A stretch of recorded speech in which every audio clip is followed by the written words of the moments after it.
Putinin işğalçı müharibəsini təbliğ edən jurnalistlər, hərbi blogerlər niyə həyəcan təbili çalır?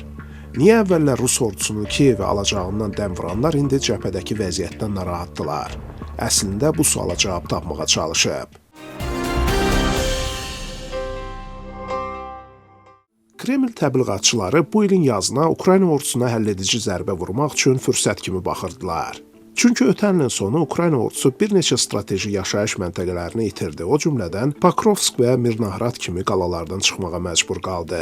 Rus hərbi jurnalistlərinin gözləntiləri bu idi ki, hava şəraiti yaxşılaşandan və yollardakı palçıq quruyandan sonra Rusiya ordusu yaz hücumuna başlayacaq və geniş miqyaslı hücumla cəbhəni yaracaq. Amma ilin əvvəlindən cəbhədə vəziyyət dəyişməyə başladı. İndi Rusiyada bir çox hərbi jurnalist və ekspertlər açıq şəkildə Rusiyanın müharibədə gücünü itirdiyini, müharibəni yavaş-yavaş uduzduğunu və buna görə də tez bir zamanda xüsusi hərbi əməliyyatı bitirməyin vacibliyini dilə gətirməyə başlayıblar. Məsələn, Rusiya Raket və Artilleriya Elmləri Akademiyasının rəis müavini Konstantin Sivkov bildirib ki, Rusiya Ukraynaya dəstək verən Qərblə iqtisadi yarışda məğlubiyyətə məhkumdur. Müharibəni davam etdirmək isə resurs tələb eləyir.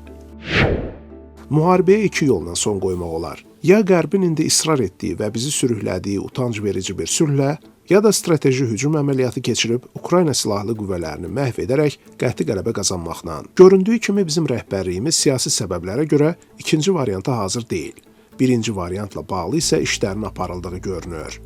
Çeçenistan, Cənubi Osetiya, Qarabağ müharibələrindən bu yana bir çox döyüş meydanlarından reportajlar hazırlamış hərbi analitik Yuri Katinok hərbi əməliyyatların çıxılmaz vəziyyətə düşdüyünü yazır və bildirir ki, bu vəziyyət 2025-ci ildə formalaşıb. Əsas problem hətta toqquşmalarda deyil.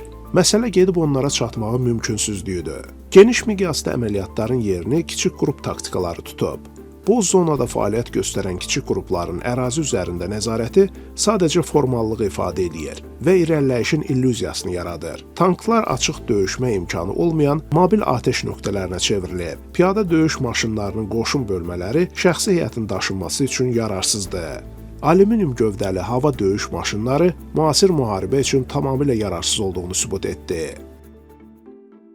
Hərbi analitik onu da yazır ki, Pentaqonun süni intellekt sistemlərinin hesablamalarına görə Ukrayna hərbi əməliyyatlar sahəsindəki temp və tendensiya eyni qaydada davam edərsə, Rusiya silahlı qüvvələrinin Ukraynanın qərb ərazilərinə çatmasına təxminən 100 il vaxt lazım gələcək və bu barədə artıq Trampa məlumat verilib. Rusların Rybar, Dva Mayora kimi kanallarının müəllifləri Rusiya hərbçilərinin önəmli mövqeləri itirmələrinin artıq real göründüyünü və bunun Ukrayna silahlı qüvvələrinin geniş miqyaslı hücumu üçün uğurlu təminata çevriləcəyini yazırlar. Hətta Rusiya Dövlət Televiziya və Radiosunun xüsusi müxbiri Aleksandr Slatkov özünün Telegram kanalında Rus əskərlərinin artıq bu sualları verməyə başladıqlarını yazır. Biz hamımız eyni cərgədəmi gedirik? Yoxsa kimsə qətiyyətsizdir, amma əskəri qətiyyətlə irəli göndərirlər?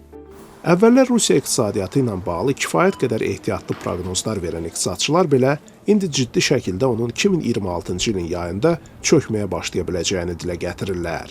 Ekspertlərin fikrincə məhz iqtisadi problemlər Rusiya silahlı qüvvələrinin şəxsi heyətinin yığılması səviyyəsinin sürətlə azalmasına səbəb ola bilər.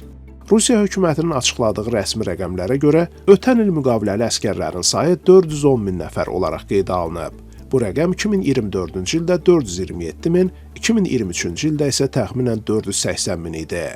Martın 20-sində BBC, Mediazona və Könüllülər komandası birlikdə Ukraynanın tam miqyaslı işğalı zamanı həlak olan 204.626 Rus əskərinin adını müəyyən etdiyini açıqlayıb. Ölənlərin 37%-nin Rusiya ordusu ilə müqavilə bağlayan mülki şəxslərin olduğu aşkar edilib. Lakin bir çox hərbi ekspert və müşahidəçilər Rusiya ordusunda real itkilərin daha çox olduğunu, faktiki ölüm sayının 315 min ilə 454 min arasında ola biləcəyini ehtimal edirlər. Hesabatda bildirilir ki, işğalın əvvəlindən bəri ümumilikdə 7009 zabit öldürülüb. Onların arasında 494 podpolkovnik, 164 polkovnik və 13 general var. BBC yazır ki, Rusiya ordusunun struktur xüsusiyyətləri bu cür itkiləri xüsusilə ağrılı hiss eləyir. Çünki həm böyük, həm də kiçik rütbəli zabitlərin ölümü bölmələr daxilində nizamsızlığa səbəb olur. Rusiya sistemində silahlı qüvvələrin qollarının qarşılıqlı fəaliyyətini məhz zabitlər koordinasiya edirlər və onlar da məsələn hücum eləyənlərin özününkilərin artilleriya atəşinə məruz qalmamasını təmin etməyə cavabdeh etdilər. The Times qəzeti rəsmi mənbələrinə istinadən xəbər verir ki, Kreml hazırki hərbi əməliyyatların tempində ən azı 1 illik müharibəyə tab gətirə bilər. Britaniya Müdafiə Nazirliyinin yüksək vəzifəli mənbəsi jurnalistlərə bildirib ki, Rusiya üçün optimal ssenari hazırda Ukraynanın nəzarəti altında olan Donbasın 20%-ni ələ keçirmək üçün daha 18 aylıq müharibə və əlavə 500 min itki olardı. Ən pis ssenari isə daha 4 illik müharibə və təxminən 2 milyon itkidir. Kiyev isə düşmənin irəliləməsini dayandırmaq üçün ən azı 250 min əlavə əsgər səfərbər etməlidir. Bu onunla əlaqədardır ki, məhz Rusiya ordusunun Ukrayna ordusundan sayca çox olması Kremlin başlıca üstünlüyünü təşkil eləyir. Fevralın əvvəlindən bəri Ukrayna Müdafiə Nazirliyi ilə SpaceX şirkətinin Rusiya qoşunlarının Ukrayna üzərində hücum dronlarını idarə etməsi üçün Starlink-dən istifadə etməsinin qarşısını alması Kremlin hərbi əməliyyatlarını çətin vəziyyətə salıb. Rəsmi Kiyev Ukrayna silahlı qüvvələrinin Starlink-in köməyi ilə bəzi əraziləri Rusiya silahlılarından geri aldığını açıqlayıb.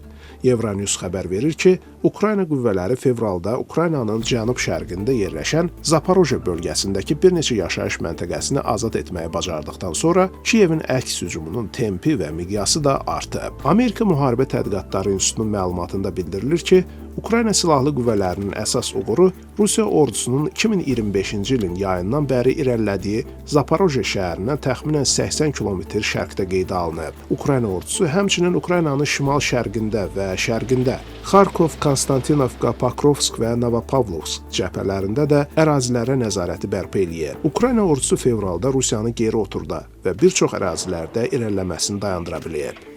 Martın 30-da ICTV kanalda müsahibə verən Ukrayna Silahlı Qüvvələrinin baş komandanı Aleksandr Sırski bildirib ki, Müdafiə qüvvələrinin 2026-cı il üçün planları strateji müdafiə əməliyyatı ilə yanaşı cəbhənin müəyyən hissələrində eyni vaxtda əks hücumu həyata keçirməkdir. Ukrayna Rusiya silahlı qüvvələrini tükətmək və özünün geniş miqyaslı əməliyyatları üçün daha əlverişli şərait yaratmaq istəyir. Hazırda Rus işğalçıları bizim qaydalarımızdan oynayırlar. Yəni onlar bizə uyğunlaşmağa, bizim hücum etdiyimiz yerlərdə güclərini cəmləşdirməyə məcburdular. Bəzi siyasi təhlilçilər 2026-cı ilin Ukraynadakı müharibə üçün həlledici il olacağını deyirlər. İrəli sürülən proqnozlar Rusiya iqtisadiyyatının sürətlə çökməsi və büdcə böhranı ilə bağlı gözləntilərdən qaynaqlanır. Lakin əksini düşünənlər də var. Bir qism təhlilçi hesab eləyir ki, Putin iş qabiliyyətli və hakimiyyətdə olduğu müddətcə və büdcədə ən azı silah üçün müəyyən vəsait olacaqsa, müharibə davam eləyəcək. Kreml uzun müddətli maliyyə və iqtisadi böhranla üzləşsə belə əhəmiyyətli güzəştlərə getməyəcək. Çünki Kreml yönlü propagandaçılar Rusiyanın maraqlarını nəzərə almadan müharibəyə son qoymağı təkcə məğlubiyyət kimi deyil, həm də Rusiyanın məhvi məhkum edilməsi kimi qəbul eləyirlər.